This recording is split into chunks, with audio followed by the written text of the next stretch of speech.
suprême évangéliste Germain H. Boton, président chargé paroissial à Papa Zungomen Cotonou et premier vice-président de la région du littoral. La paroisse à Papa Zungomen, comme l'indique son nom, jadis, vous savez, à l'avènement de l'église de Kidjan Céleste, les premiers adhérents qui étaient dans l'église, qui sont dans l'église, surtout à Cotonou, non pas ceux qui sont fonctionnaires à Cotonou et qui doivent prier, n'ont pas un lieu fixe pour prier. Donc il n'y a pas une paroisse. Vous êtes sur la première paroisse de Cotonou, ici. Et à l'époque, vers les années 1953, ces dévanciers ont cherché un emplacement qu'ils ont trouvé dans la maison de feu à Lokpo, où ils priaient. Et au cours de leur prière, surtout que, vous savez, dans l'église de Kidjan Céleste, il y a la révélation. Ça c'est sûr, quand vous prenez les textes, l'acte des apôtres chapitre 2 verset 17, vous allez voir qu'il y a la vision. Si vous allez aussi dans Joël 2 28, il y a la vision.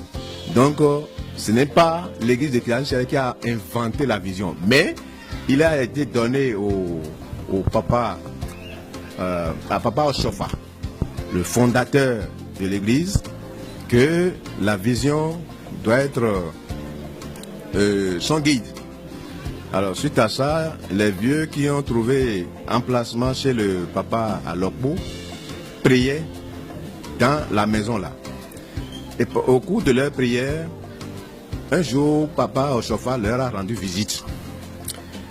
Et il leur a demandé où est-ce que vous exécutez les travaux spirituels. Ils ont dit que c'est à côté, dans une brousse d'à côté. Papa a voulu savoir là où se trouve la brousse. Ils se sont mis devant papa pour le conduire ici, dans la brousse.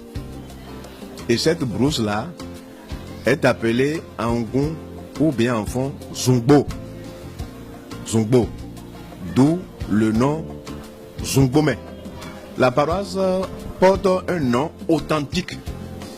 Il n'y a pas un nom Saint-Paul, Saint-Pierre, non. La paroisse porte le nom du lieu authentique qui est Zungbo, qui est Zung d'abord, qui est la brousse, et Bo qui est grand. Donc, dans la grande brousse. Et papa leur a dit c'est bien, mais c'est un lieu bien indiqué. On ne fera pas que des travaux spirituels ici, mais un jour, vous allez ériger un temple de Dieu ici, à l'emplacement là. Et papa, pour les encourager, il était le premier à mettre la main dans la poche et à sortir quelque chose pour leur remettre, pour dire voilà ma quote-part, voilà ma part. Vous y ajoutez, histoire d'acquérir une parcelle. Ce qui a été fait, d'où les anciens d'alors ont pu avoir une parcelle ici. Et avec, vous savez, c'est une prophétie. Papa, quand il ne parle pas en l'air, c'est une prophétie. Dès que papa a dit ça, au fil du temps, effectivement, petitement, ils ont commencé par faire un apatam. Dans la brousse là, ils ont sacré, ils ont fait un apatam.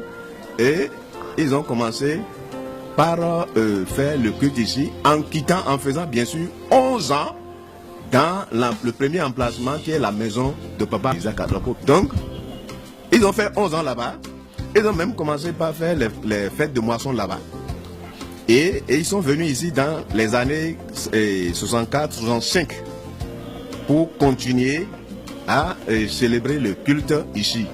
D'où l'emplacement, comme je l'ai dit, le nom Zungomé.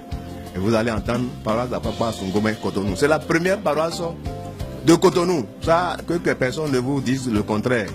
Vous allez entendre des versions, mais c'est la vraie version.